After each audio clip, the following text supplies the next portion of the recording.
Hey everyone, how's it going? Title of the video is How to Nerf Fenrir. If you're not familiar with the new season, Operation Dread Factor, the new operator that is out with this season is Fenrir.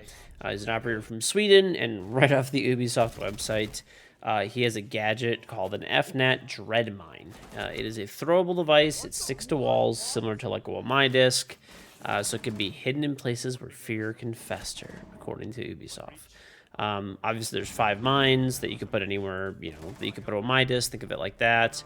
And you can activate only 3 at a time anywhere on the map.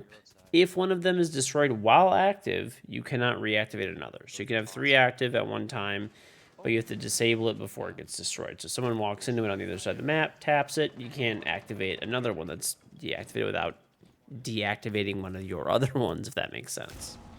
Obviously, as well, too, just a little intro. I am KingGeorge. I'm an ex-professional player in Rainbow Six Siege. I won the first Rainbow Six Invitational, which is the biggest tournament in Siege. Been champ pretty much every season. I stream daily on Twitch now. I do have a charm Rainbow Six if you sub to me on Twitch. And if you want, you can check below for my Twitch channel, my socials, and our sponsors, and how to get my in-game Rainbow Six charm. But, on to the video. Fenrir has been out now for a bit over a week, and he is very strong and has a very annoying ability. It is fun to play, I will say, but it is super strong. Like when certain areas, like let's say you're pushing the bottom of Nighthaven Labs, right? You're pushing through the double breach on the bottom floor. The second you walk past that little box that's in front of the double wall over there, I think it's like cargo is what the room's called, it's over for you. Like, there's no way you're winning that gunfight. If you're pushing oil pit on Clubhouse and you hit that, if you're pushing dirt, as you saw like in the first play of this video, it's pretty much over for you. There's basically no chance that you're going to come out of that on the other side if someone's actively watching that. It's kind of crazy to me too. I don't know if you guys remember, but Legion actually used to be able to see his gadgets through the wall, and if someone stepped on it, you would see the gadget get stepped on. It was basically like wall hacks, more or less, and someone had something in their foot. This literally tells you on your screen where all of your FNATs are, and if somebody walks into it, it alerts you where it is. So it's pretty crazy, and you can see them through the wall. And then when you peek the person, they can't even see you or really hear you, and they're pretty much just dead. It is a very strong ability when used properly. I feel like this operator over time will see, at least if he's kept in his current state, a good amount of use, and he'll get more use over time as people discover how to use him properly. Now, with that being said, I do want to backtrack. I mean, I'm making it all sound like it's a bad thing. I don't think it's a bad thing that he's OP. We don't want another Grim. An OP operator, I think, is a good thing for the game. Obviously, we don't want to go too far. We got kind of scarred from that with, like Blackbeard, LL, Lion, etc. All these insanely overpowered operators where they basically were like must picks and completely basically broke the game, more or less, and it was like you're gonna have a 50% higher KD by playing these operators, right? But there's a nice middle ground here, right? Like, I think this is the point where, yeah, it's a bit OP, probably needs some tweaking and stuff down the line, but I don't necessarily think it's a bad thing. You don't want a Grim where they suck for 2 seasons and like no one wants to play them. It's literally considered the worst operator in the game, and it takes time for Ubisoft to eventually buff and make them semi-playable. And even when they're just not really good enough. It's better to be a little OP and nerf down.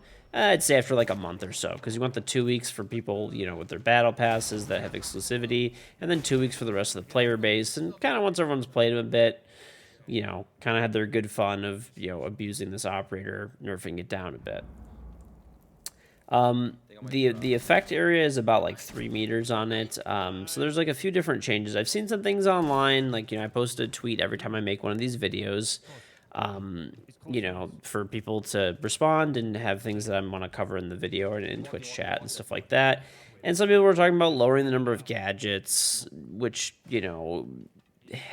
I feel that's just the easy one, right? Take a gadget, right? That's what always everyone says. Take a gadget, make a gadget inactive, whatever it is. I'm not gonna lie, I don't really like the it's very weird. I don't know, maybe it's just like a weird thing where I like to use all of my utility and stuff, but I actually hate how well, this would make him even more OP, but I really hate how you can only activate 3 gadgets at a time, And then if one is destroyed, you cannot reactivate another gadget if it's one of the active ones that's getting destroyed. It drives me crazy just having a useless FNAT. Sorry, that was just like a random tangent, but it's super annoying.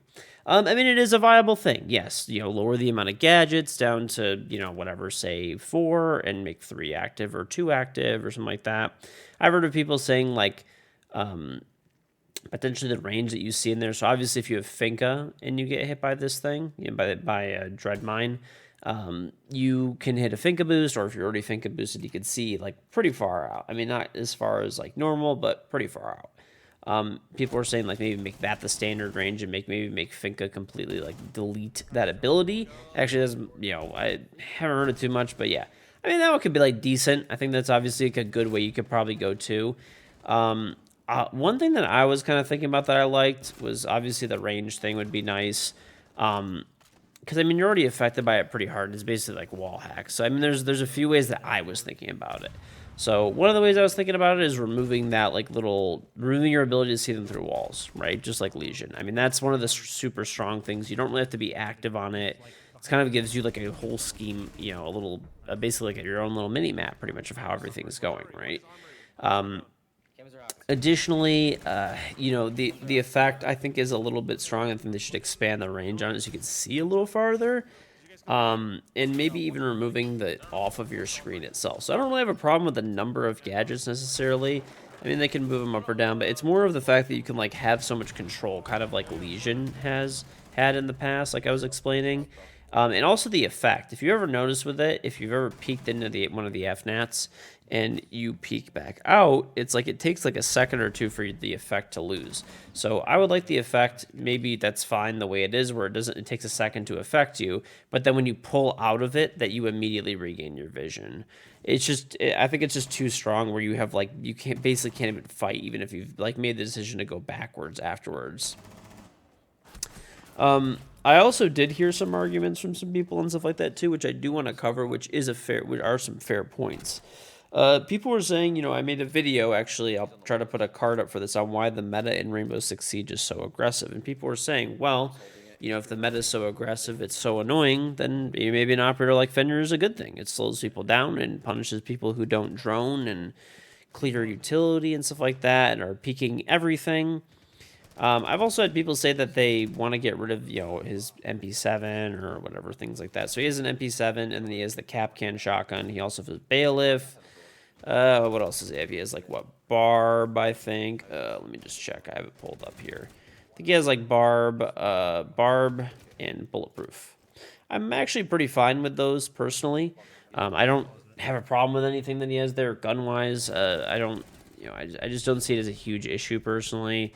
Like I said, it's more of the ability, and I think it's your situational awareness. The ability itself, I think the time that it lasts after you exit is the biggest problem, and the fact that you can see everywhere. So, quick summary, basically what I would do if I was nerfing Fenrir. I would literally just make it so that if you peek into one and you peek back out, you immediately regain your vision. And I would make it so that Fenrir cannot see these things through the wall. I think that would probably be pretty fine. Maybe make the range that you could see a little further, possibly. I don't know. It could be decent. But yeah, I mean, overall, I think the new season's been pretty good so far. I think people have been too hard on Consulate. I've been playing it. I've actually been liking it quite a bit, personally. But yeah, that's a whole nother thing. Maybe we'll make a separate video and stuff on that in the future. But thank you guys very much for watching. Once again, channel has a bunch of videos and stuff on it. If you can like the video, watch it. You've already watched all the way through, so I appreciate it. If you like this type of content, subscribe. Check out how to get my in-game Rainbow Six charm. I stream on Twitch every day, so make sure you're following in there. All the other socials. Check out our sponsors and stuff. They always support the stream and my content creation and stuff. So really always appreciate them. And just thank you guys very much for always watching. Glad people like this new format of video. And yeah, feel free to browse the channel. We have a ton of different videos like this and topics. I've switched to this type of format. So thank you guys very much for watching, and I will see you in the next one.